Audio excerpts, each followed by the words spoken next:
त्रिवेणी धाम जी की, खाटू श्याम भगवान जी की, संत श्री नारायण दास जी की धरती है। आज हम यहाँ खड़े हैं। शिक्षा स्वास्थ्य के लिए उन्होंने कितना काम किया।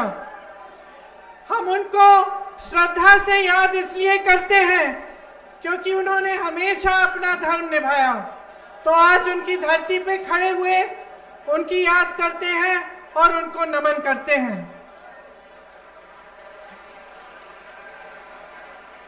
मैं जानती हूं कि यहाँ के आपके कुछ मुद्दे हैं। यहाँ के जो आपके विधायक हैं अच्छे लगते हैं आपको? बदलना चाहते हैं? उनको बहुत मान सम्मान मिला हमारी पार्टी से, बहुत मान सम्मान मिला। आपकी यहाँ पेयजल की समस्या है कि नहीं? जिले की मांग है कि नहीं? उन्होंने ये मांग उठाई ही नहीं और आपकी समस्या को पूरी तरह से नकारा। मनीष यादव जी, उन्होंने खुद कहा, लेकिन मुझे भी यही रिपोर्ट आई थी कि इन्होंने आपके दुख सुख में हमेशा आपका साथ नहीं छोड़ा है, आपके संकट में आपके साथ खड़े रहे। साधारण परिवार के हैं, दिल के सच्चे हैं, दिन रात आपके लिए करते हैं। इन्हें जैसे ही आप मौका देंगे तो ये काम आपको और भी दुगना काम करके दिखाएंगे। इंद्राज गुर्जर जी भी पास वाली विधानसभा के हैं, वो भी नौजवान हैं, वो भी दिन रात एक करके काम करेंगे। देखिए, चुनाव का समय है, तो जब त्योहार का समय होता है, अभी दिवाली थी, त्योहार का समय होता है तो हम क्या करते हैं? पूजा पाठ करते हैं, घर की सफाई करते हैं, त्योहार की तैयारी करते हैं कि नहीं? जब खेती में कटाई का मौसम आता है, कटाई का समय होता है तो क्या करते हैं? तैयारी करते हैं कटाई के लिए, खेती में जाते हैं, सुबह शाम मेहनत करते हैं, कटाई करते हैं। चुनाव का समय आता है तो हमें क्या करना चाहिए? कौन बताएगा?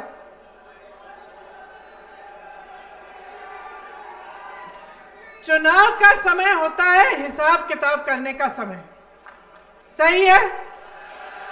ये आकलन करने का समय कि भाई हमारे लिए हमारी सरकार ने क्या किया है, हमारे लिए हमारे विधायक ने क्या किया है, और देश में जो परिस्थितियां हैं उनको ठीक तरह से समझने का समय होता है।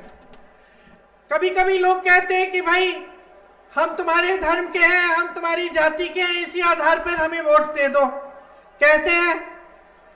लेकिन मैं कहना चाहती हूं कि वोट जो है आपका, वो पूरी जिम्मेदारी से, समझदारी से आप ही के पक्ष में जाना चाहिए। और ये जो चुनाव का समय है, इस समय ये समझना कि आपकी भलाई के लिए कौन काम करता है और आपको नकारता कौन है, ये बहुत जरूरी है। तो बहुत सारे नेता आते जाते हैं मंच पे, हम कांग्रेस के नेता हैं, कांग्रेस के पक्ष में तो बोलते ही हैं। भाजपा के नेता आएंगे, वो भी भाजपा के पक्ष में बोलेंगे। अच्छा, वो कहते हैं हम भ्रष्ट है, कहते हैं ना, कांग्रेस वाले भ्रष्ट है कहते हैं, हम कहते हैं भाजपा वाले भ्रष्ट है। वो कहते हैं कि हम काम नहीं करते, हम कहते हैं वो काम नहीं करते। तो इस बीच कभी कभी मुझे लगता है कि जनता कैसे समझेगी कि भाई सही कौन कह रहा है, झूठ कौन कह रहा है। तो ये जो समय है चुनाव का, इसमें आप सबकी बातें अच्छी तरह से सुनो, ध्यान से सुनो।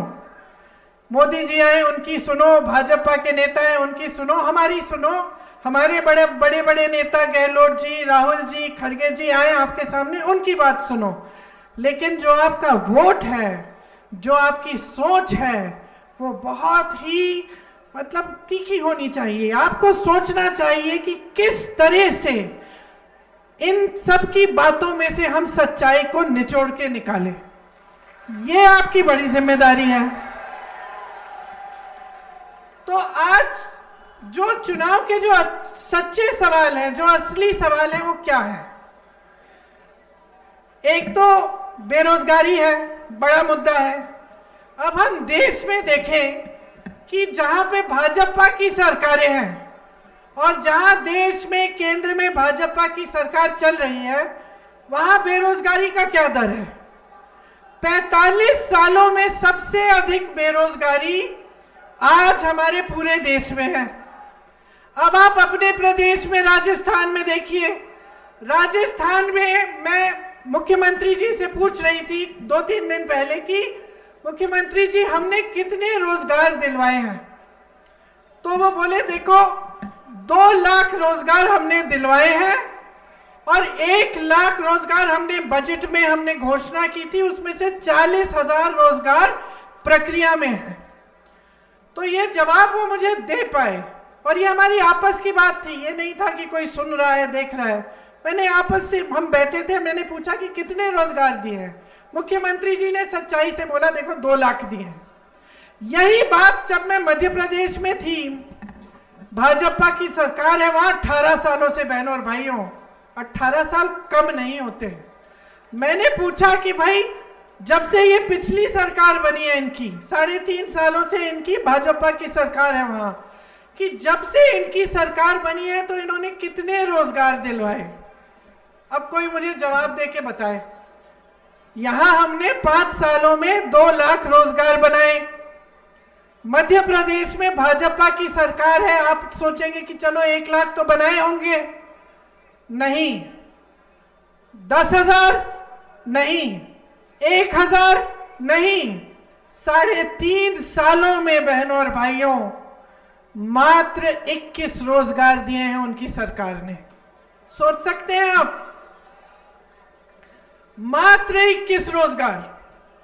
फिर अगर हम युवाओं को देखें, शिक्षा के लिए कितने काम किए हैं। शिक्षा के लिए राजस्थान की सरकार ने नए पाठशाला बनाए। मैं छत्तीसगढ़ जाती हूं, अपनी सरकार वहां भी है, यहां भी है। छत्तीसगढ़ में हर जिले में पाठशाला बनाई है। तो मैंने गहलोत जी से पूछा कि छत्तीसगढ़ में तो हमारी सरकार ने हर जिले में बनाया है इंग्लिश मीडियम का स्कूल, आपने कितने बनवाए? हंसने लग गए, कहा अरे जिला क्या, हमने तो गांव-गांव में बनवाए हैं। नई यूनिवर्सिटियां खोली हैं, नए कॉलेज हैं वो खोले हैं, मेडिकल कॉलेज खोले हैं। और वहां मध्य प्रदेश में पूछ लीजिए, अपने मध्य प्रदेश के दोस्तों से पूछिए, वहां पर 7,000 से अधिक स्कूल बंद कर दिए हैं। तो सोचिए यहां 5 सालों में नई यूनिवर्सिटियां, नए कॉलेज, नए स्कूल बन रहे हैं, वहां पे 7,000 से अधिक बंद हो चुके हैं। किसानों से पूछिए, यहां पे आपके कर्ज माफ किए गए। जो केंद्र सरकार ने महंगाई जो बढ़ाई हुई है, जीएसटी का जो टैक्स है वो कहां जाता है? वो प्रदेश की सरकार के पास नहीं जाता बहनों भाइयों। वो जो टैक्स है जो आज आपके बर्तनों पे है, जो भी आप खरीदने जाएं उस पे है, आप किसान हैं ट्रैक्टर पे है, तमाम चीजों पे वो टैक्स है जो आपको भरना पड़ता है, जिसकी वजह से सब कुछ महंगा हो रहा है। वो टैक्स कहां जाता है? वो प्रदेश की सरकार के पास नहीं जाता है, वो आपके पैसे हैं। वो केंद्र की सरकार, मोदी जी की जो सरकार है, उसके पास वो टैक्स जाता है। तो ठीक है, टैक्स जाता है, हम सोचे कि ठीक है टैक्स जा रहा है, हमारे पैसे जा रहे हैं थोड़े अधिक, तो कम से कम आपको ये नहीं लगता कि उस टैक्स से, वो जो पैसे हैं उससे आपके लिए काम होना चाहिए कि नहीं? जितना भी पैसा सरकार का होता है वो किसका होता है? मोदी जी का तो नहीं होता, उनके मंत्रियों का नहीं होता। शायद उनके लिए ये दुख की बात होगी कि अडानी जी का भी नहीं होता ना। वो पैसे बहनों और भाइयों आपके पैसे होते हैं। हमारा देश ना लोकतंत्र है, लोकतंत्र में जितनी भी संपत्ति होती है देश की सरकार की, वो जनता की संपत्ति होती है।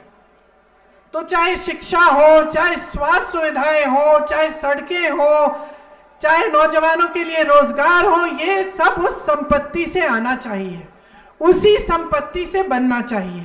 हम रोजगार की बात करते हैं, यहाँ राजस्थान में 2 लाख रोजगार आपको दिलवाए। मैंने आपको बताया मध्य प्रदेश में भाजपा की सरकार ने कितने रोजगार दिए, लेकिन आप इनकी सोच को समझिए। यहां से राजस्थान से कितने बच्चे जवान बनकर हमारी सरहदों पे हमारी सुरक्षा करते हैं कि नहीं, देश की सुरक्षा। जब वो जाते हैं, सेना में भर्ती होते हैं, तो मन में क्या होता है? देशभक्ति की भावना।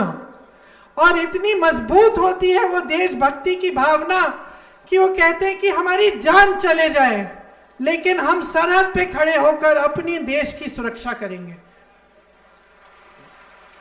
राजस्थान, हरियाणा, ये जो प्रदेश हैं, सबसे ज्यादा सैनिक आप ही ने दिलवाए हैं देश को। अब हमारी क्या उम्मीद रहती है सरकारों से? सरकारों से हमारी यही उम्मीद होती है ना, रहती है कि भाई हमारे जीवन में संकट है, हमारे देश जीवन में मुश्किलें हैं, उन मुश्किलों का सामना करने के लिए हमारी सरकार हमारी सहायता करे, ये उम्मीद होती है। इसी तरह से नौजवान होता है, रोजगार लेता है, सेना में भर्ती होता है, तो खुश रहता है कि भाई मेरी भर्ती हो गई, जीवन भर में काम करूंगा सेना में। इन्होंने क्या किया? अग्निवीर योजना ले आए। अग्निवीर में क्या है कि भाई सेना में भर्ती होने के लिए वही ट्रेनिंग करो, उतनी ही मेहनत करो, लेकिन तुम्हारी भर्ती सिर्फ 4 सालों के लिए होगी। तो अगर सिर्फ 4 सालों के लिए सैनिक खड़ा होगा, वापस घर आएगा, फिर से वही बेरोजगारी का सामना करेगा, तो उसके मन पे क्या बीतती होगी? क्या वो सोचेगा कि हाँ, हम जाके सरहद पे खड़े होकर इस देश के लिए अपना जीवन दे दें? लेकिन इस देश की सरकार हमें सिर्फ 4 सालों की नौकरी दे रही है। उसी तरह से जो सरकारी कर्मचारी है, काम करता है, 20 सालों के लिए उसके हर महीने उसके थोड़े थोड़े पैसे सरकार निकालती है कि पेंशन में जाएंगे। तो क्या उम्मीद रखता है सरकार से? यही उम्मीद रखता है कि मेरे पेंशन के जो पैसे कटेंगे वो अंत में 20 साल बाद मेरे हाथों में आ जाएंगे और मुझे उनकी मैं खुद हिफाजत करूंगा। सरकार क्या कर रही है? केंद्र की सरकार पेंशन के पैसे लेती है और उसका निवेश खुद कर देती है। अब कर्मचारी कहता है कि भाई निवेश आप कहीं कर लो, कहीं गड़बड़ हो जाए, गलत निवेश कर लिया तो मेरी तो 20 सालों की मेहनत चली गई ना, मेरे तो पैसे वापस नहीं होंगे। तो सरकारी कर्मचारियों की समय से ये मांग है केंद्र सरकार से कि भाई हमारा जो पुराना पेंशन था, जिसके जरिए मेरे पेंशन के पैसे मेरे ही हाथों में मिल जाते, वो पुराना पेंशन वापस कर लो। किसान की क्या मांग रहती है? किसान का कर्ज होता है, मुश्किलें होती हैं, किसान चाहता है कि खाद आसानी से मिल जाए, सही दाम मिले अपनी फसल की, और अगर कर्ज में डूब रहा है तो अगर सरकार की सहायता हो तो कर्ज में से निकल पाए, यही किसान की मांग होती है। तो इस तरह से आप सरकार से उम्मीद रखते हो। ये सरकार क्या कहती है? ये सरकार कहती है किसानों के कर्ज माफ करने के लिए हमारे पास पैसे ही नहीं है। तो कांग्रेस की जो सरकारें हैं, राजस्थान में आपने खुद देखा, छत्तीसगढ़ में, कर्नाटका में, जितनी भी सरकारें हैं, सबसे पहले तो किसानों को राहत देती हैं। तो यहाँ पे आपके कर्ज माफ हुए। इसी तरह से पुरानी पेंशन की स्कीम, जहां जहां कांग्रेस की सरकार है, आज वहां पुरानी पेंशन की स्कीम लागू है, तो सरकारी कर्मचारी भी खुश हैं। महिलाओं की बात करते हैं बहनें, मैं जानती हूं कि महंगाई का जो सबसे बड़ा बोझ है ना, आप उठाती हो, मैं जानती हूं। सुबह से शाम तक आप मेहनत करती हो, खेती में भी जाती हो, जो जॉब करता है वो जॉब के लिए भी जाता है, जाती हैं। घर आके फिर भी आपको सारा काम करना पड़ता है, घर का काम छोड़ती नहीं है, बाहर मजदूरी करती हैं, खेती का काम करती हैं, नौकरी करती हैं, फिर भी घर आती हैं, फिर भी घर में मेहनत का काम होता है, फिर बच्चों की परवरिश करती हैं। छोटा मोटा अगर आप बचत कर सकती हैं तो उसमें से जुगाड़ करके छोटी मोटी चीजें घर के लिए, बच्चों के लिए खरीदती हैं। अभी त्योहार हुआ, धनतेरस था, आपने कुछ सामान खरीदा होगा घर के लिए, तो ये जो बोझ है समाज का आप उठाती हैं। जितने भी नेता हैं वो आकर बोलते हैं कि महिलाओं पर अत्याचार हो रहा है, ये हो रहा है, वो होता है। खास तौर से आजकल भाजपा के नेताओं ने बहुत बात करनी शुरू की है कि महिलाओं पर बहुत अत्याचार हो रहा है। तो मैं आपसे पूछना चाहती हूं बहनें, अत्याचार हो रहा है, होता है, और सबसे ज्यादा शायद महिलाओं पे होता है। जब ये आपके सामने आकर इन चीजों को का राजनीतिकरण करते हैं, इसके बारे में इसका कुछ राजनीतिक खेल करना चाहते हैं, ये कहना चाहते हैं कि अरे आपके प्रदेश में ज्यादा है, हमारे प्रदेश में तो है ही नहीं, हमारी सरकारों में है नहीं, तो ये गलत करते हैं। क्योंकि ये महिलाओं के मान सम्मान का बात है। इससे किसी को खिलवाड़ नहीं करना चाहिए, राजनीतिक बातें इसमें मिलानी नहीं चाहिए। देखिए, इनके प्रदेशों में बहुत अत्याचार होता है। मैंने यूपी में काम किया, हाथरस का जो एक महिला पे इतना बड़ा हादसा हुआ था, इतना बड़ा अत्याचार हुआ था, वो यूपी में हुआ था। उन्नाव की एक महिला के साथ क्या क्या नहीं हुआ। मैं उसके परिवार से मिलने गई, उसके पिताजी ने मुझे जो बताया आज तक मैं नहीं भूली। उसके साथ तो अत्याचार हुआ ही, लेकिन क्योंकि भाजपा के प्रधान का बेटा था तो उसने उसके पूरे परिवार पर अत्याचार किया था। उसके खेत जला डाले थे, उसके पिताजी की पिटाई की थी, उसके भाइयों की पिटाई की थी, उसको तो बेचारी को जलाकर मार ही डाला, उसकी बहन को की भी पिटाई की, क्योंकि भाजपा का विधायक था। आपको ताज्जुब होगा, जब मैं उस गांव में गई तो मेरा काफिला जब जा रहा था तो रुक गया, क्योंकि हमने देखा कि काफी बड़ी भीड़ थी लोगों की, तो हमने सोचा कि पीड़िता का घर होगा। जब हम रुके तो हमें पता चला, मैं उतरी गाड़ी से, पता चला ये तो अपराधी का घर है। पीड़िता के घर में कोई जा ही नहीं रहा था, वो अकेले संघर्ष कर रही थी, उसका परिवार अकेले संघर्ष कर रहा था। सारे लोग जितने भी थे, सरकार, साधन, सब कुछ अपराधी के पक्ष में थे। ये इनके प्रदेशों में हो रहा है। तो मेरा कहना है कि देखो, ये जो समाज की समस्या है, समाज में हमें लड़ना है इस समस्या के खिलाफ। महिलाओं के लिए समाज में पहले लड़ना है और फिर सारी सरकारों को लड़ना है इसके खिलाफ, चाहे वो भाजपा की हो चाहे कांग्रेस की हो। इसका राजनीतिकरण नहीं करना चाहिए। महिलाओं की जो बात मैंने कही कि महंगाई का बोझ आप उठाती हो, समाज का बोझ आप उठाती हो, परिवार का बोझ, बच्चों की परवरिश का बोझ भी आप ही उठाती हो, तो आपके लिए सरकार को काम करना चाहिए। तो जहां जहां इनकी सरकारें हैं, आप देखिए, इनके जो प्रदेश है, मध्य प्रदेश में इनकी सरकार चल रही है 18 सालों से। बहनों, 18 सालों से महिलाओं के लिए कुछ नहीं किया। चुनाव आ रहा है, 2 साल पहले बड़ी स्कीम कर दी कि भाई ये लाडली स्कीम है, इसमें हर महीने आपको पैसा मिलेगा। महिलाएं खुश भी हो गई, लेकिन ये सोचने की बात है कि ऐसी स्कीम, इनके जो सरकार है, ऐसी स्कीम सिर्फ चुनाव के 2-2 महीने पहले क्यों लाती है? जब सालों से इनकी सरकार रहती है, तब न किसानों के लिए स्कीम, न महिलाओं के लिए स्कीम, न मजदूरों के लिए स्कीम। अब देखिए, मैंने शुरू में ये बात की कि कैसे फैसला करोगे।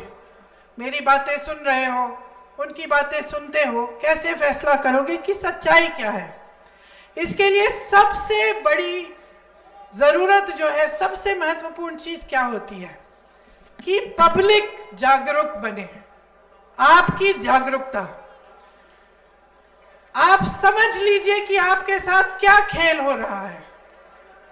तो इसमें देखिए, समझने की बात है। ये लोग कहते हैं महंगाई बहुत है, भाई प्रदेश की सरकार आपकी मदद नहीं करती, लेकिन मैंने जैसे आपको शुरुआत में कहा, जो जीएसटी की टैक्स है, जो हर चीज पे लगी है, जिसके वजह से महंगाई बढ़ी है, वो सब केंद्र में जाती है।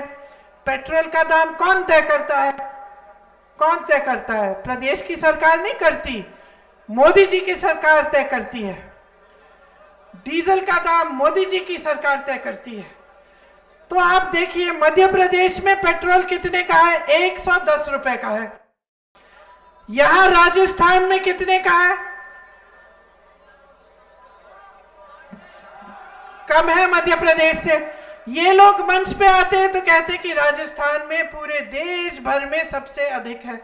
सच्चाई नहीं है बहनों और भाइयों, सबसे अधिक मध्य प्रदेश में है। इसी तरह से मध्य प्रदेश में डीजल 95 रुपए में है, यहां पे आपका 93 में है। यहां कम है, वहां ज्यादा है। तो दुनिया में, देश में महंगाई, ये जो सस्ता तेल मिल रहा है, सस्ता पेट्रोल डीजल मिल रहा है, इसका दाम यहां आके कैसे बढ़ा? केंद्र की सरकार बढ़ाती है। इसमें अगर आपको कुछ राहत मिल सकती है तो वो प्रदेश की सरकार दिलवाती है। महंगाई से राहत राजस्थान में प्रदेश की सरकार ने दिलवाई। बहनें, आप गई होंगी, महंगाई राहत कैंप लगे थे आपके गांव में, लगे थे। महंगाई के राहत के कैंप प्रदेश की सरकार ने लगाए। किस लिए? ताकि आपको जो केंद्र की, मोदी जी की सरकार की जो नीतियां हैं जिससे महंगाई बढ़ रही है, उससे आपको राहत मिले। तो जागरूक बन जाओ। जहां भाजपा की सरकारें हैं वहां पेट्रोल डीजल के दाम भी ज्यादा हैं, यहां थोड़े कम हैं। यहां पे आपको कई चीजें कम के दाम पे मिल रही हैं क्योंकि आपके महंगाई राहत कैंप लगाए। भाजपा के नेता आते हैं, कहते हैं कि डबल इंजन की सरकार बनेगी। प्रदेश में भी भाजपा की बनाइए, केंद्र में भी है, देखना कितनी तरक्की होगी। देख ली भाई इनकी तरक्की। 18 सालों से जहां मध्य प्रदेश में इनकी सरकार है डबल इंजन की, वहां ना एक इंजन चल रहा है ना दूसरा, तेल खत्म ही हो गई है इनकी इंजन की। सोच लीजिए, जागरूकता की मैंने बात की। पहले सिलेंडर कितने का मिलता था? जब कांग्रेस की केंद्र में सरकार थी यूपीए की, तो सिलेंडर कितने में मिलता था? 400 का। आज देश भर में 1200 का मिल रहा है। पहले पेट्रोल कितने का मिलता था? 60 रुपए का। आज देश भर में इनकी वजह से 110 रुपए का मिल रहा है। इसकी जिम्मेदारी कौन ले रहा है? जब मोदी जी आते हैं मंच पे, बड़े बड़े भाषण देते हैं, इसकी जिम्मेदारी लेते हैं? आपसे देश की जो संपत्ति है उसमें से इन्होंने खींच के बड़े बड़े उद्योगपतियों को सींचा है, इसकी जिम्मेदारी लेते हैं वो? नहीं लेते। देखिए, हमें चिंता किस बात की है? हमें चिंता किसान की है, देश के मजदूर की है। ये जो तमाम नौजवान खड़े हैं यहाँ, आपके भविष्य की चिंता है। कारीगर, लोहार, कुम्हार, सुनार, बढ़ई, नाई, आप सबकी चिंता है। मालियों की चिंता है, धोबियों की चिंता है, मिस्त्री की चिंता है, मैकेनिक्स की चिंता है, मूर्तिकारों की चिंता है, दुकानदारों की चिंता है, छोटे छोटे उद्योगपतियों की चिंता है, जो ईमानदारी से अपना कारोबार अपने हाथों से बनाते हैं। हमें आप सबकी चिंता है। जो झुग्गियों में रहते हैं उनकी चिंता है, जो गांव में रहते हैं उनकी चिंता है। हमारी पार्टी की एक बहुत पुरानी परंपरा है, और वो परंपरा गांधी जी के समय से है कि गांव को मजबूत करो, जनता की शक्ति जनता के हाथों में दो। लोकतंत्र में सबसे बड़ी शक्ति जनशक्ति होती है। ये कांग्रेस के एक एक नेता, एक एक मंत्री के दिल दिमाग में ये बात बसी हुई है कि जो संपत्ति है वो आपकी संपत्ति है, आपके मदद के लिए है। लेकिन आज जो पूरे देश में हम देख रहे हैं, पूरे देश में जो सरकारें चल रही हैं, जो चाहे वो केंद्र की भाजपा की सरकार हो, चाहे प्रदेश की भाजपा की सरकारें हो, वो सब सिर्फ बड़े बड़े उद्योगपतियों के लिए चल रही हैं। आज मिडिल क्लास की कोई सुनवाई नहीं है। आज गरीबों की, किसानों की कोई सुनवाई नहीं है उनकी सरकारों में।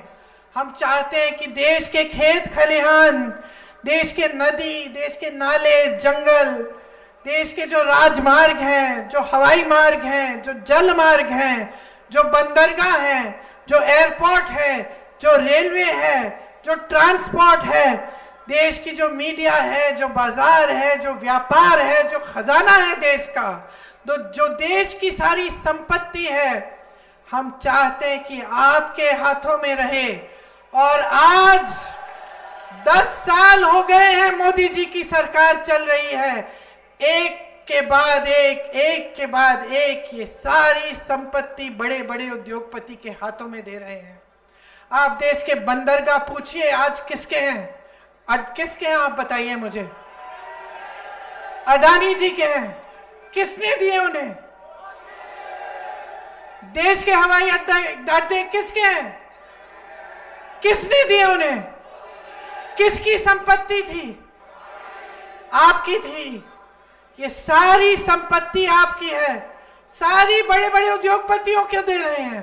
किसान की बात होती है, कर्ज माफ करने के लिए पैसे नहीं है। अगर किसानों के कर्ज माफ करने के लिए पैसे नहीं है तो अंबानी जी, अडानी जी और बड़े बड़े उद्योगपतियों के कर्ज माफ करने के लिए हजारों करोड़ रुपए कहां से आए? किसानों की जेब काट के दिए हैं। किसान मजदूर मेहनत करता है, कर्मचारी ईमानदारी से मेहनत करता है, सुबह शाम मेहनत करता है, उससे पेंशन लेते हो, उसके कर्ज माफ करने के लिए पैसे नहीं है, महिलाओं के लिए कुछ नहीं है। और बड़े बड़े उद्योगपतियों को आप हजारों करोड़ कर्ज माफ कर रहे हो, जिनके पास पहले से हजारों करोड़ है। किस लिए? क्योंकि नियत ठीक नहीं है।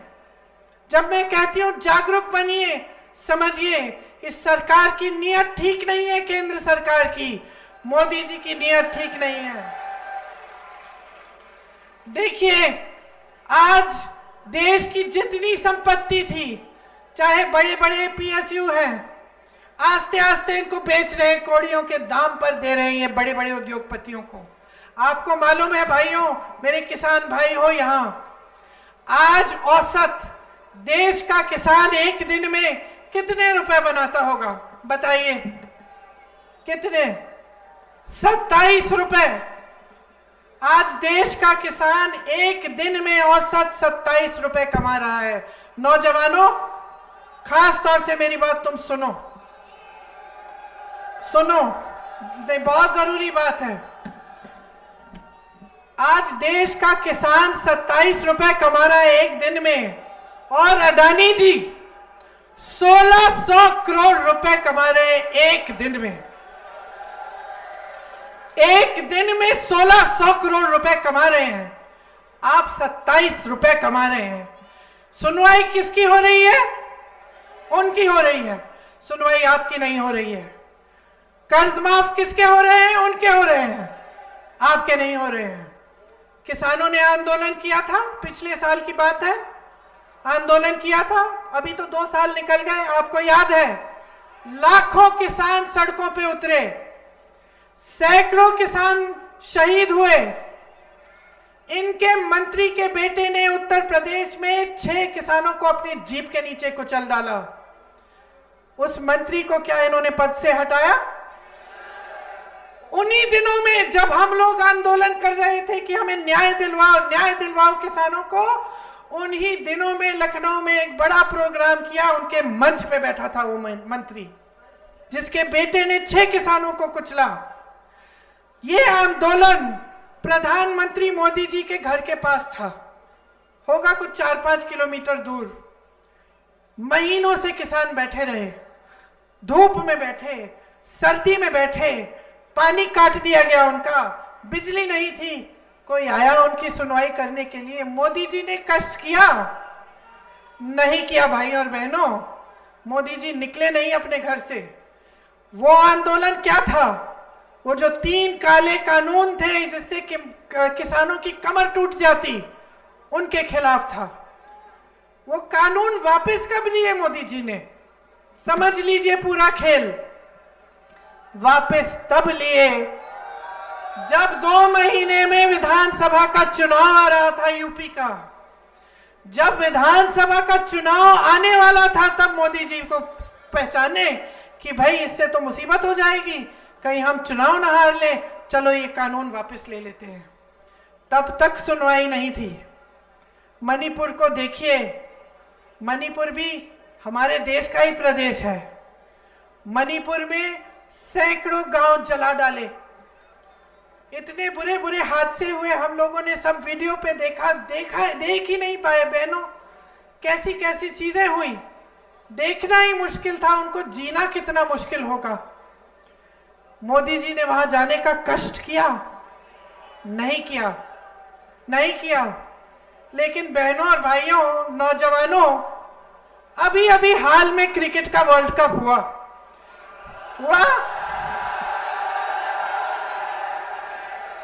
हम फाइनल में आए, हमारी टीम ने अपनी मेहनत से हर एक जितने भी मैच थे सारे जीते हम, फिर हम फाइनल में आए।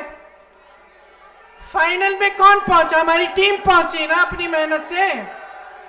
मोदी जी भी पहुंच गए, मोदी जी भी पहुंचे ना, फट से पहुंचे। हम सबको कितना दुख हुआ कि हमारी टीम हार गई, बहुत उम्मीद थी, सब मैच जीते थे, हम सबको आपको भी हुई होगी कि ये वाला भी हम जीत जाएंगे। निराश हुए, सब दुखी हुए, है ना। लेकिन मोदी जी वहां पहुंचे कि भाई कहीं हम जीत जाएं तो उस जीत का श्रेय थोड़ा उनको भी मिल जाए, है ना। सारी मीडियाबाजी करते, इवेंट करते, अगर हम जीतते तो मोदी जी जब इस तरह की चीजों में पहुंच सकते हैं, जहां हमारा मान सम्मान बढ़ रहा है, जहां देश की टीम अपनी मेहनत कर रही है, अरे वो तो उन्होंने मेहनत की है ना, वो मेहनत कर रहे हैं, आगे बढ़ रहे हैं, वहां पहुंच सकते हैं। लेकिन जब संकट होता है तो वहां नहीं पहुंचते। अब आपको याद होगा बहनों, जो पहलवान थी जो गोल्ड मेडल जीत के आई थी, जब मेडल का समय जीत के आई तो मोदी जी ने घर बुलाया, चाय पिलाई। जब उन्हीं महिलाओं ने कहा कि तुम्हारा साथी, तुम्हारा एक मंत्री हमारे साथ अत्याचार कर रहा है, मोदी जी कुछ करो, मोदी जी सुनने के लिए नहीं आए। तब मोदी जी नहीं दिखे। मैं मिली थी उन लड़कियों से, दिल पता है किस चीज से टूटा? उनका दिल इस बात से टूटा, उन्होंने मुझे बताया, कहा दीदी हमने सोचा था ऐसा अत्याचार हो रहा है, हम देश के लिए मेडल लेके आए हैं, मोदी जी ने हमारा सम्मान किया, हमें घर बुलाया, हमारा दिल तब टूटा दीदी, क्योंकि हमने सोचा था कि अगर हम बैठ जाएंगे तो हमारी सुनवाई हो जाएगी, हमने देश के लिए कितना किया। दिल हमारा तब टूटा दीदी जब हमें समझ में आ गया कि हमारी भी कोई सुनवाई नहीं है। तो इसी तरह से सेना में भर्ती होकर सैनिक अपनी जान देने के लिए तैयार, उसकी कोई सुनवाई नहीं, उसका रोजगार, उसकी नौकरी आपने 4 साल की अग्निवीर की कर ली। किसान आंदोलन करता है, उसकी सुनवाई नहीं। जहां जहां मीडियाबाजी हो सकती है, बड़ा इवेंट हो सकता है, जनता का ध्यान थोड़ा भटक सकता है, धर्म की बातें हो सकती हैं, उसमें आप पहुंच जाइए। ये बन गया है इनका सिलसिला और यही है आज इनकी सच्चाई। देखिए इस देश की आज सबसे बड़ी सच्चाई क्या है? सबसे बड़ी सच्चाई ये है कि देश के जो भी हालात हैं, जितना भी आप तरस रहे हो, आप परेशान हो, आप संकटों का सामना कर रहे हो, संघर्ष कर रहे हो, उसकी कोई सुनवाई नहीं है। और आपकी जितनी भी संपत्ति है वो सब बड़े बड़े उद्योगपतियों को और बड़े बड़े मीडिया के घरों को जा रही है, जिससे आपको अच्छा सुनहरा सपना दिखे और जिससे इन लोगों के बारे में सिर्फ आप अच्छी चीजें देखें। आप देखिए, बताइए मनीष जी, आप बताइए, आपने कभी ऐड डाला है अखबारों में? नहीं डाला। अगर आपको विज्ञापन डालना पड़े तो क्या मुफ्त में आप डाल सकते हैं? सुनिए, एक बात समझा रही हूं आपको।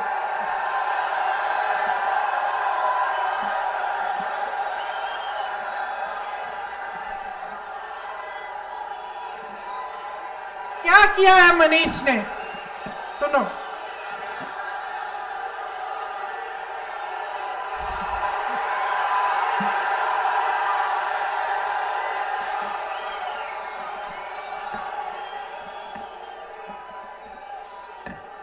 मनीष ने आपका प्यार कैसे जीता? काम करके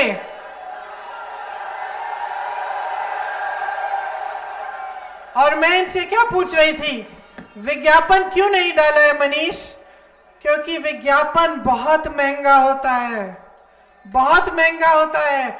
उससे अच्छा इन्होंने अगर कोरोना में आपके लिए काम किया, आपके लिए सड़क पे उतरे दोनों, वो काम किया। आज अगर मैं कह दूं कि भाई प्रियंका गांधी का पूरा एक पन्ने का विज्ञापन डलवा दो अखबार में, पता है आपको लाखों करोड़ों का खर्चा है, बहुत बड़ा खर्चा होता है। तो आप ये जो विज्ञापन देखते हैं हर जगह मोदी जी, हर जगह मोदी जी, हर जगह अखबारों में देखते हैं, टीवी पे देखते हैं मोदी जी मोदी जी मोदी जी मोदी जी, ये मैं आपसे पूछना चाहती हूं कि अगर एक विज्ञापन के लिए लाख करोड़ रुपए लग जाते हैं, तो ये जो सारे विज्ञापन हैं इनके पैसे कहां से आते हैं? कहां से आते हैं? मोदी जी तो कहते हैं वो फकीर है ना? तो अगर वो फकीर हैं तो इनके कार्यकाल में भाजपा सबसे अमीर पार्टी कैसे बनी? और बहनों और भाइयों, देश में नहीं, दुनिया की सबसे अमीर पार्टी है। भाजपा के ऑफिस देखे आपने? आपके जिले में ऑफिस होगा? हाँ, अरे मैंने बहुत प्रयास किया यूपी में कांग्रेस के ऑफिस खुलवाने के लिए। जहां कमरा मिल जाता था किराए पे, उस पे हम बोर्ड लगा के कांग्रेस का ऑफिस खुलवा लेते थे। इन लोगों की बड़ी बड़ी इमारतें बनी है, किसने दिए उसके पैसे? कहां से आए वो पैसे? इन विज्ञापनों के लिए, इन ऑफिसों के लिए मुझे बता दो, एक तुम्हें भाजपा का एक नेता बता दो जो साधारण परिवार का है, जो अमीर नहीं है, बता दो। सब के सब अच्छा खासा कमा रहे हैं। ये पैसे कहां से आ रहे हैं? ये जो सब बन रहा है इनका, ये जो मीडिया है जिसमें धड़ाधड़ इनके विज्ञापन आते हैं, ये आपकी संपत्ति जो छीनी गई है ना, ये सब वही है।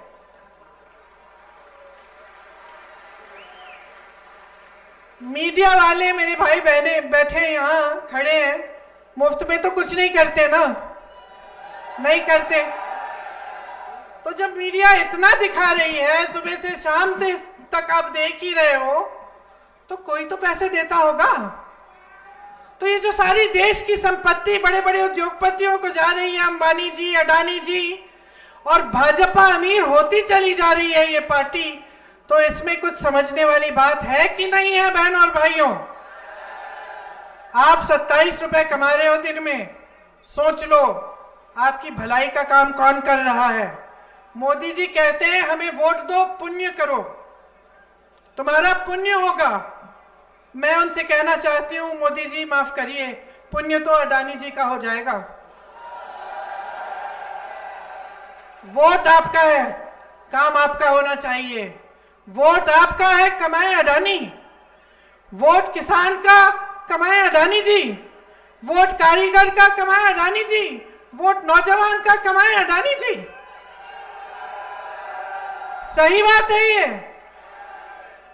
देखिए, आजादी की लड़ाई हमारे पूर्वजों ने लड़ी, आपके पूर्वजों ने भी लड़ी। ये जो आपका प्रदेश है ना, इसमें देशभक्तों की कोई कमी नहीं है। शुरू से देशभक्ति है, और आज भी आपके प्रदेश से सबसे ज्यादा हमारे सैनिक हैं। तो आपका जो प्रदेश है, देशभक्तों का प्रदेश है। गर्व है आपको अपनी धरती पर, हमें भी गर्व है। समझ लो बात अच्छी तरह से। जब आपके पूर्वजों ने आजादी की लड़ाई लड़ी, तो वो लड़ाई अपने लिए नहीं लड़ी, नेता बनाने के लिए नहीं लड़ी, किसी अडानी को कमाने के लिए नहीं लड़ी, वो आपकी आजादी के लिए लड़े थे। वो इसलिए लड़े थे कि इस देश में लोकतंत्र बने, और लोकतंत्र का मतलब यह है कि आपकी संपत्ति आपके हाथों में जाए। जहां जहां कांग्रेस की सरकार है, छत्तीसगढ़ में देखिए, राजस्थान में देखिए, तो यही काम करने का प्रयास रहा है। आप कर्ज में डूबे थे, आपके कर्ज माफ करने का काम हुआ। महिलाओं को दिक्कत थी, महंगाई के राहत के कैंप लगे। स्वास्थ्य सुविधाओं में कमी थी, स्वास्थ्य की सुविधाएं सब जगह CHC PHC खुलवाए, अस्पताल खुलवाए, मेडिकल कॉलेज खुलवाए। नौजवानों को रोजगार चाहिए था, 2 लाख रोजगार दिलवाए। इसका मतलब है आपके पैसे आपके जेब में आए, रोजगार से आपको पैसे मिलते हैं, महंगाई राहत कैंप से आपके पैसे बचते हैं, किसानों के कर्ज माफ होते हैं, आपको पैसे मिलते हैं, नौजवानों को रोजगार से, जैसे मैंने कहा, आपकी कमाई होती है। किसी बड़े उद्योगपति अडानी अंबानी की कमाई नहीं हो रही है। और हम नहीं कहते कि सारे उद्योगपति खराब है, ऐसी बात नहीं है। देखिए टाटा बिरला ऐसे उद्योगपति बड़े बड़े रहे हैं, उन्होंने आजादी की जंग में भी उन्होंने मदद की। उसके बाद भी हम सब जानते हैं कि उन्होंने क्या क्या बनाया। अगर मैं पूछूं भाई टाटा क्या बनाता है, आप जवाब दे सकते हैं कि भाई टाटा की ट्रक बनती है या टाटा का कुछ और बनता है। या कोई आप मैं पूछूं कि भाई बिरला क्या बनाते थे, तो आप कह सकते कि हाँ हमें मालूम है ये बनाते थे। अब मैं आपसे पूछ लूं अडानी जी क्या बनाते हैं, भाई क्या बनाते हैं? किसी को मालूम ही नहीं है, किसी को मालूम ही नहीं है कि ये दुनिया में एक सबसे अमीर उद्योगपतियों में से हैं। अचानक कितने अमीर बने हैं, देश के बंदरगाह, देश के हवाई अड्डे सब इनको दे दिए गए हैं। ये बनाते क्या है भाई? ये ठीक है, वो नहीं मालूम कि भाई ये बनाते क्या है, मालूम नहीं। रोजगार तो देते हैं, रोजगार भी नहीं मिलता आपको, रोजगार भी नहीं मिलता आपको, और इनको सब सौंपे जा रहे हैं। आप इनके लिए वोट देना चाहते हैं क्या? नहीं देना चाहते ना? तो समझ लीजिए कि जब ऐसी ऐसी बातें आपके सामने आकर भाजपा के नेता करें ना, जो आपके ध्यान भटकाने की बातें हैं। अब देखो, धर्म की बात करना बहुत आसान है। इस देश में हम सब धार्मिक हैं, सब हैं, चाहे हम हिंदू हो, मुसलमान हो, सिख हो, बौद्ध हो, ईसाई हो, सब धार्मिक हैं। ये हमारी प्रवृत्ति है। हम छोटे छोटे से हैं, मैं भी छोटी थी, मेरी दादी जी ने सबसे पहले मुझे श्लोक सिखाया, फिर मैं उनके साथ कभी कभी उनकी जो पूजा का कमरा है उसमें बैठ जाती थी। उसमें उन्होंने सब, आपको मालूम है, उन्होंने भारत माता की एक चित्र रखी हुई थी। सबसे पहले भारत माता, फिर जो भगवान की सारी छोटी मूर्तियां थी वो, और सब धर्मों का आदर करती थी। तो हम तो देखिए सब धार्मिक लोग हैं। हाँ देख लो,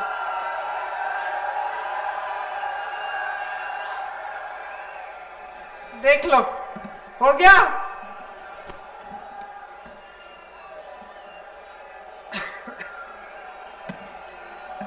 अब बोलो,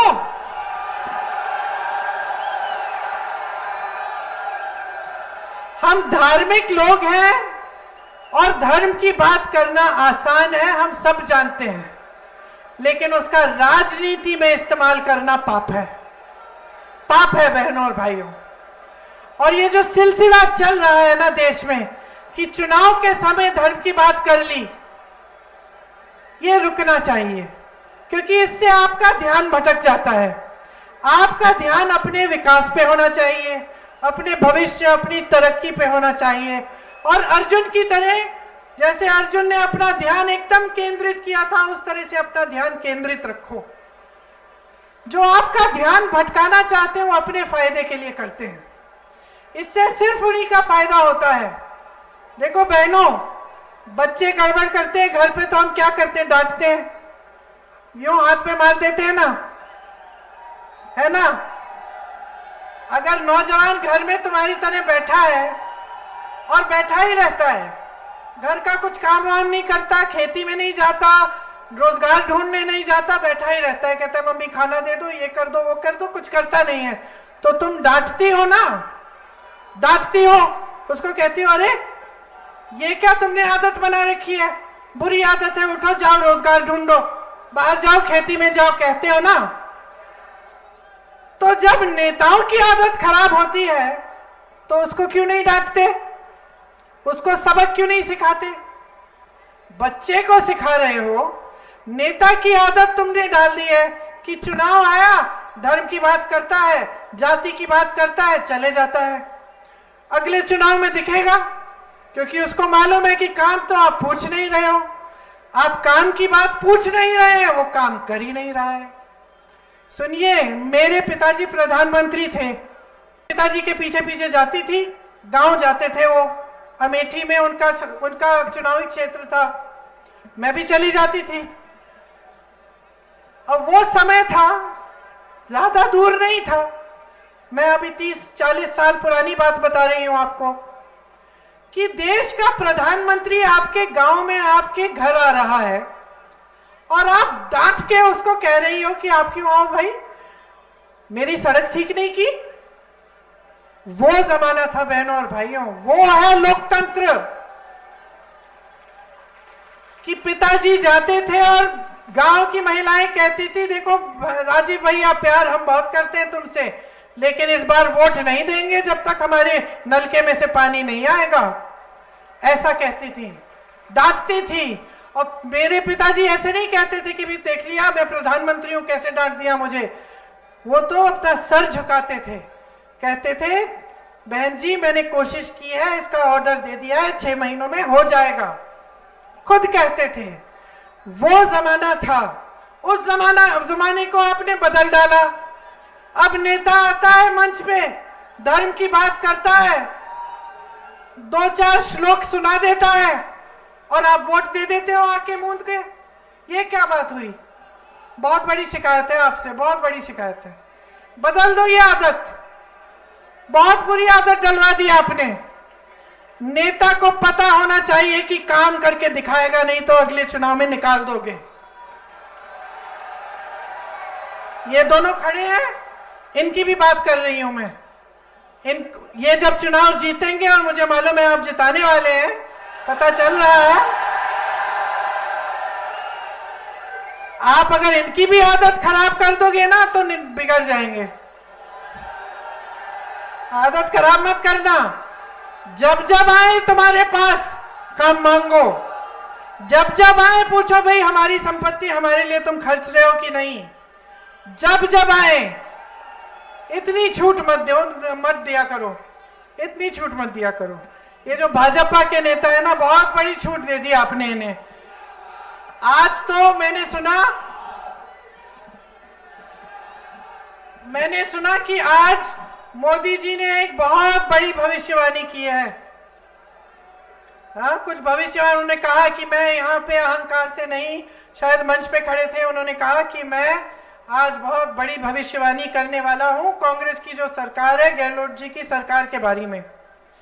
तो आज मैं यहाँ पे खड़े होकर आपकी इस पावन धरती पे मैं भी एक भविष्यवाणी करती हूं, सुन लो।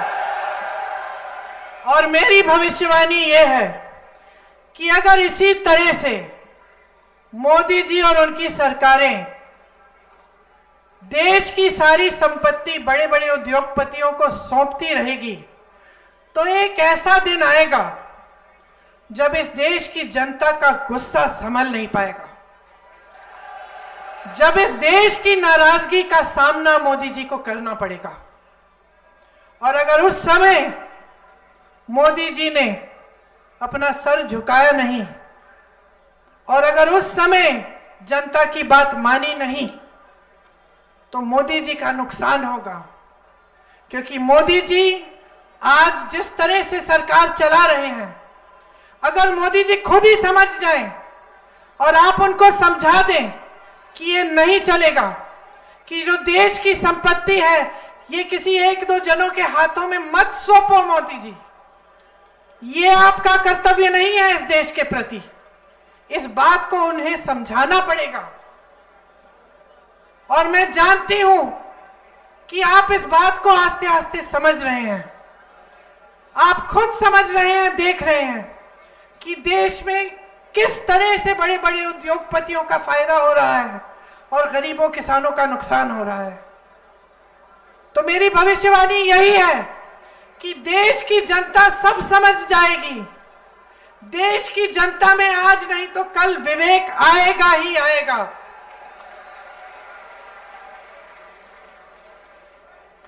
और मैं आपको बताना चाहती हूं कि कांग्रेस पार्टी ने आपके लिए बहुत काम किया है प्रदेश में।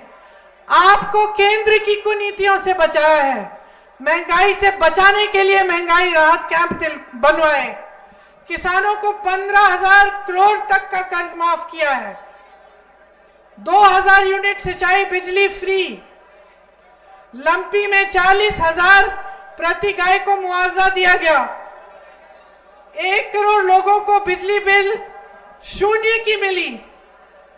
मैं यूपी में घूमती थी जहां भाजपा की सरकार है, वहां हजारों की बिल आती थी बिजली की। कहीं कहीं किस घर में तो ऐसा था कि कहते थे दीदी बिजली तो आई नहीं, बिल आ गया है इतना बड़ा। तो ये स्थिति है।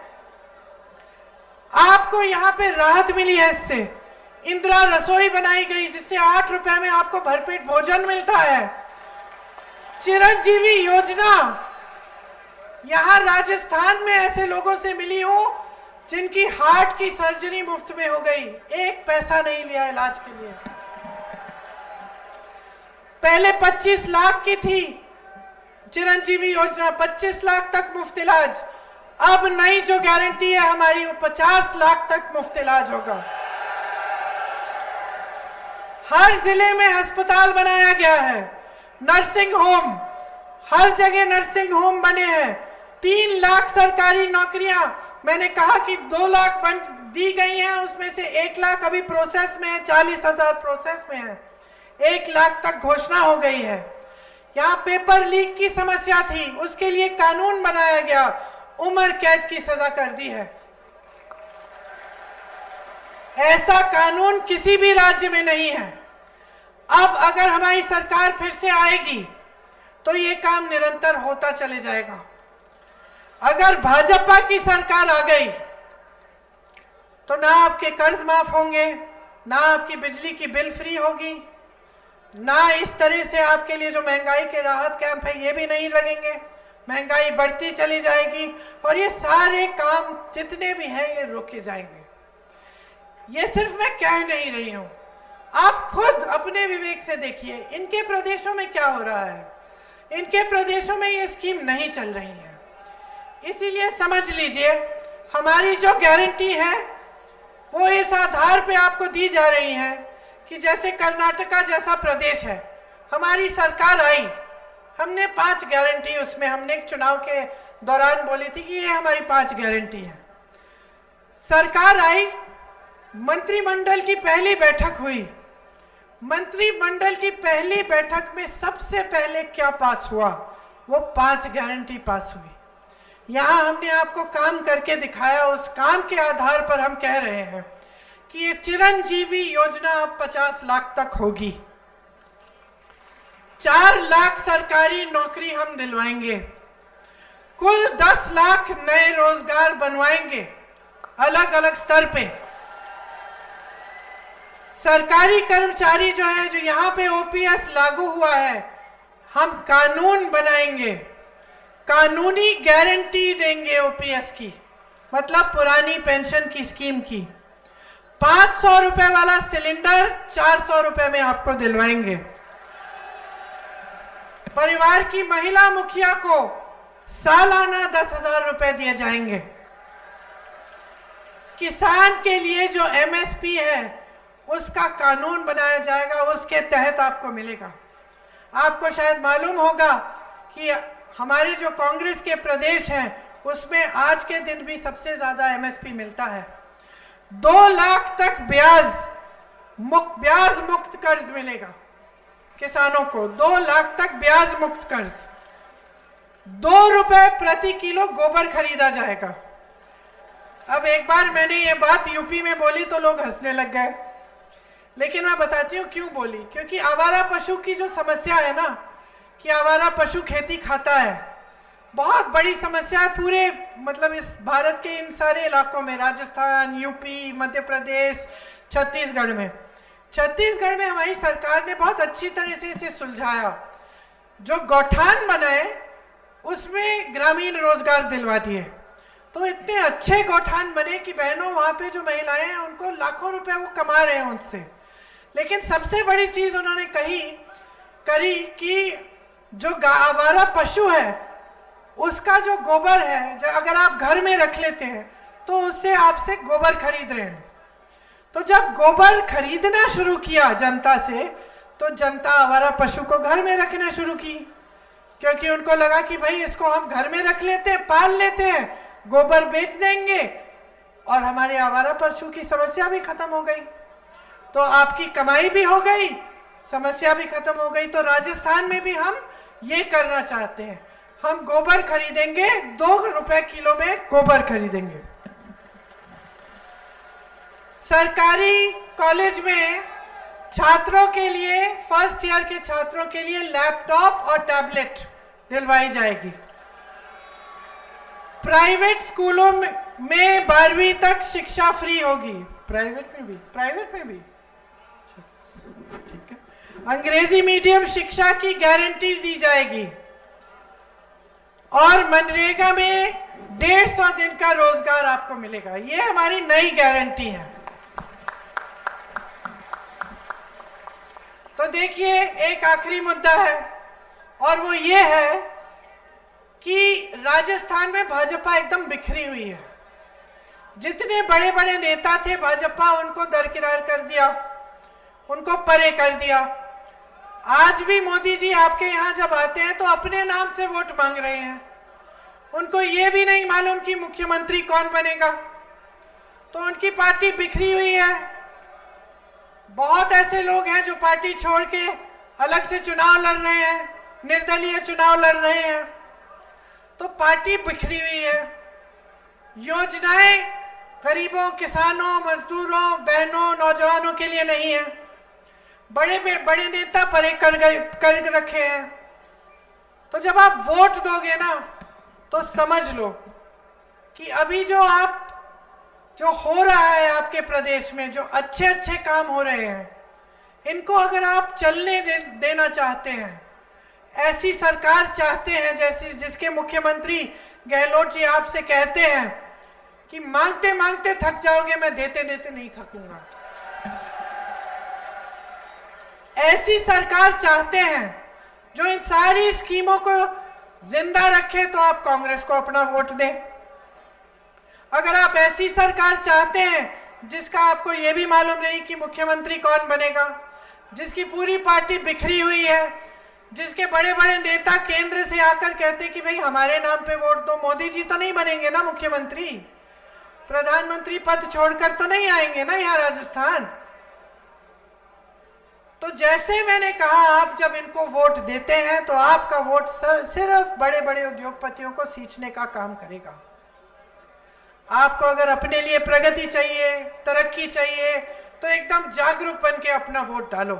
और मैं जानती हूं कि जागरूक बनोगे, समझदारी से अपना वोट दोगे, तो आपका वोट सिर्फ इन दोनों को जाएगा, भारी बहुमत से इनको जिताओगे। कांग्रेस की सरकार दोबारा राजस्थान में बनेगी ताकि आपकी तरक्की होती जाए। आपने बहुत ध्यान से मेरी बातें सुनी है, ज्यादा लंबा तो नहीं बोली, बोर तो नहीं किया। ठीक है, धन्यवाद। आप सबकी बहुत बहुत आभारी हूं। एक बार मेरे साथ कहिए, राजस्थान की जय, जय हिंद।